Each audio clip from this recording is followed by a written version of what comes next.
Hey Barefoot Parents, I'm Cassie Hutton, your host, and today's introduction is going to be quite a bit different because, well, I'm sorry, first of all, it's been about 4 weeks since I have produced a podcast. I told you I was going to share my story, and I knew whenever the Lord told me to share my story again and start from the beginning, because I've never done that on this podcast, it did not align with the birth work that I felt like I was called to. Creating this birth course and this beta founding members program, I just knew that it didn't align, and that's kind of why I held back on really just diving in and sharing my full story. It just did not align for me. Well, lo and behold, the Lord has called me to stop the birth work course, creating the birth course for moms who want to have a natural home birth.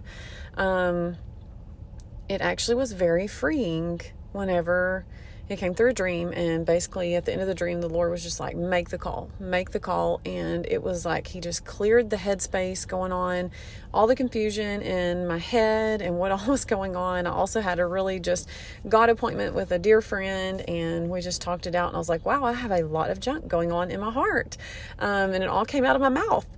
And so anyways, through two just kind of supernatural or natural encounters, I realize now that God never really called me to create a birth course. I was really walking in my own flesh. And so all these last few episodes, quite a few of me asking people to come and join my beta founding members program and that birth course and to walk through that course.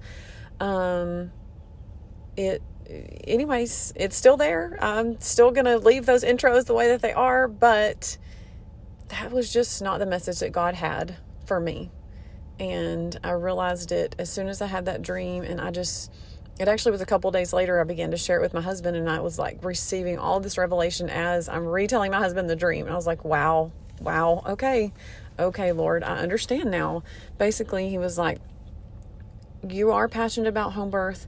It is something you can talk about, but it is not the message that I have given you to speak to my people. And I understood that so incredibly. And so I just encourage you with that. I humbly come to you and say, enjoy those other episodes, but that is not what I am called to do. The Lord used birth to heal my heart in so many ways, but I am called to heal God's women. I am called to be the counselor, the spirit of counsel that He has placed upon me, and the spirit of inner healing, and to walk mamas through the trauma that they've been through, the anxious thoughts that they have, the recurring thoughts that they have, the generational cycles that they are repeating. And so that is what I'm going to go back to. I have a whole inner healing course that I've written, and I am going to go back to that. And so with that, we're going to dive into today's episode. I'll probably talk a little bit more about what I just talked about here in the intro, but I'm going to continue sharing my story with you. And I know now that it is in alignment with my message, alignment with what God has called me to do, and in alignment with this podcast and the heart behind this podcast, and just all the things that God has done in my life. And I know that He wants to do it in you too. I'm so excited because I feel the weight behind this. I know that God's women are just about to get set free on such a great and larger scale, because God's just using what I've walked through in my message to help the next person.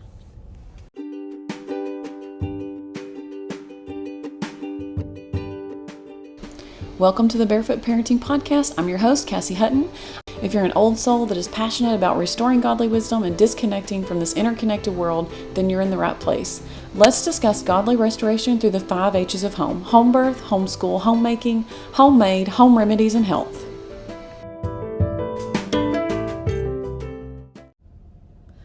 All right, y'all. Welcome to today's episode. We are just over that 50 episode mark. And today I have gotten my book back out.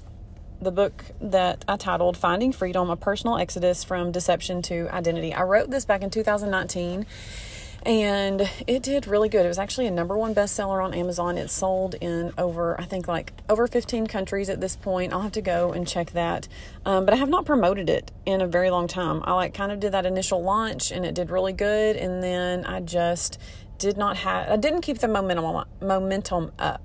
And I should have, because this is a message. In fact, it came out 2 days before New York passed the infanticide bill where they allowed abortion up to the time of birth. So it was such a God's timing whenever I published this book.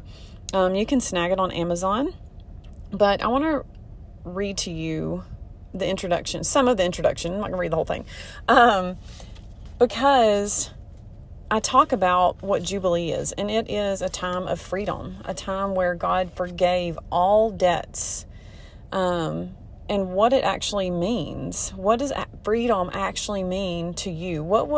When you think about freedom, what do you envision freedom like in your life? In one particular area, like my husband and I have even been reading about financial freedom. Like there's all kinds of ways that you can receive freedom in your life. That can look like inner healing from past traumas. It can look like freedom from, your job, in the sense of your circumstances might not change in your job, but can God change your perspective? And that's the ways that we find freedom in our life. That's what prophetic words are over our life. Like your situation doesn't change, but God begins to give you his perspective and you begin to walk in freedom, because despite your situation and the fact that it didn't change, your perspective changed. And so your mind begins to shift and think of things differently. And there's such a physical part to that too, like rewiring your brain, right? Like God's there to help you do that. He's the one that created you, so he knows how to help you do that. So I'm going to read some of this in the introduction. Freedom is something that every human being desires. Freedom is the essence of our spiritual longing. It is liberty, it is deliverance, and it is the state of not being imprisoned or enslaved. There are both physical and spiritual freedoms. When the spirit finds freedom, the physical bondage loses its power and control. Aside from love, I believe it is possibly the greatest desire we have. True love is the power to set us free. 1 John 4:8 says, God is love. America was founded for the sake of our freedom. Our forefathers wanted freedom from King George III's oppressive rule over the people. Even our pets and animals long for freedom. If you've ever killed your dog, it leaps with joy the moment you open the cage. It will jump, bark, run, and play until its energy is exhausted. I grew up with horses, and many times I had to keep them stalled. When I was in college, that's all I could find for boarding. I remember making time to turn them out of their stalls. I would fling the gates wide open, and they would take off running, bucking, playing, and enjoying every second of their freedom. It was one of the most enjoyable things I did while I was in college. I looked forward to it. Watching them play and enjoy their freedom was liberating even for me. I got to stop time just for those few moments every afternoon where class assignments and tests were not on the agenda, where the evening sun and the bird song became my study, where my mind stopped spinning and all people, papers, and problems no longer existed. Doesn't that sound like the freedom that you want in your heart? The freedom that you want in your mind, the freedom that you want in your home, just that freedom to play and enjoy the life that God has given you. Like, I don't think that there's anything that we could desire more, like I said, aside from love. Truly, freedom is one of the greatest desires that we have. And so I want to talk about in biblical the biblical definition of the year of Jubilee. So in Leviticus 25:10, it says, "And you shall hallow the 50th year and proclaim liberty throughout all the land and unto all the inhabitants thereof. It shall be a jubilee unto you, and you shall return every man unto his possessions, and you shall return every man unto his family." And so I kind of break this down and describe what this means, and I think it is just such the Lord's heart. So this was celebrated every 50th year. And, so I'm just going to read this. "This is when the Lord established the year of Jubilee. In a Jubilee year, the Lord commanded his people to blow the trumpet to proclaim freedom throughout the land. It was a time to let the land rest, to forgive debts owed to one another, and to set their slaves free. It was a time for everyone and everything to be restored back to their original destiny. The land was returned to its original owner, and everyone returned to their family's land. The year of Jubilee only occurred every 50 years following the Day of Atonement. The Lord promised his people that if they would follow these commands, he would bless them. The year of Jubilee wasn't just for the one who still owed debts and was a slave to his master. It was also for the free man, the one who didn't owe anything to anyone. He had to let his slaves go. He had to release everything as well. The year of Jubilee was a time for forgiveness to be both received and given. It was a time for suddenlies. As soon as the trumpet blasted, the time for freedom was at hand. Jubilee is a time for great celebration. And even as I read that, I hope that you in your mind were picturing Revelation. Jesus coming, blowing the trumpet to come and restore the earth, to awaken his people to live with him in his kingdom forever and ever. And the Day of Atonement, it followed the Day of Atonement. So this goes on so many layers here. The prophetic just revelation behind all of this, the Day of Atonement, right? The forgiveness of sins. The forgiveness of sins followed by freedom. So you get saved, you immediately have freedom in Christ Jesus. He came to set you free from the bondage of sin by washing you in his blood, by atoning for your sins. But then this has such a deeper meaning that this is still a prophetic revelation, not just for those who get saved now, but for the days to come when Jesus sets us free and restores the earth and sets us free from all sin. The entire world is set free from the fall. I mean, what an amazing just place to stay in, just to think on that. There's so much there. But I love more than anything that this is also for the free man. This is not just for the owner to set his slaves free. This is also for the one who didn't owe anything. So people who did owe things got their debt released, but the one who didn't owe anything had to release the debt. This is just such a time for reflection. You may have been sinned against, or you may have sinned against someone. All of it is to be forgiven and reflected upon in that year, the 50th year, the year of Jubilee. And so I'm going to leave you with that. I didn't share much of my story today, but I did open my book back up. It is a part of my story. This book that I wrote back in 2019. So January of 2019, that's been a little over 5 years ago. It seems like so long ago because so much of life has happened since then. But I'm excited to revisit this book. I'm excited to revisit my story, and I hope that you hear the wind beneath my sails, because God's Spirit is on this. And I know that I am sharing the message that God has called me to share, because I've had so much more revelation behind it. I feel the Spirit of God speaking to me. Whereas when I was creating the birth course, the Spirit of God wasn't there because I was doing it in my own flesh. And that's okay. The Lord is gracious and forgiving, and he allows us to make those steps because it actually gets us to where we actually need to be. I am hard-headed, and I learn by doing. I have to make those mistakes a lot of times to realize that's not what I was supposed to be doing.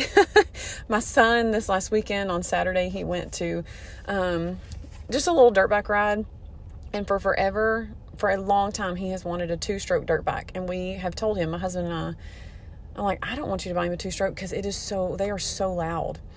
But he has had his mind set on buying this 2-stroke dirt bike. And my husband is the same way. He's like, no, we're not getting you a 2-stroke. You do not need a 2-stroke dirt bike. Well, guess what? He finally rode a 2-stroke this weekend, came home and said, yeah, I don't like the 2-strokes. We learn sometimes only by experience. And that is okay. So thank you for hanging with me. I hope that this podcast is now beginning to flow, and that we are not just grabbing at thin air, but that you are sticking with me to I hope that I inspire you just to share your own story, to step out in faith, that even if you're doing, works in your own flesh, that God is still going to use it to get you to the step that you need to be. You are threshing this thing out. You are on the threshing floor, figuring out what is the wheat and what is the chaff. And that's okay. The Spirit of God will come behind you and blow the chaff away. I mean, that's exactly what happened to me a week ago. It was like, whoa, okay, the birth course is blown away. I do still believe that I am to offer the inner healing birth course. At the moment, that is what I believe, because it all has to do with inner healing. And I have absolutely walked through the birth trauma, and I share my heart in that birth trauma course. It is available to you right now, the full thing, and it's there. I need people to walk through that one because I need testimonies for that one and how it is going to help women. I know that it is in birth trauma because there's just too much birth trauma out there for us to not start addressing it. And so if that's you, please reach out to me.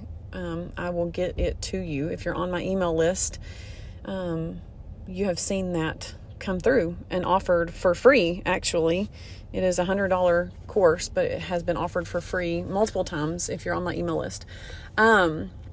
So with that said, I will begin to share more of my story in the next weeks to come. Hang with me. And I'll see y'all in the next episode.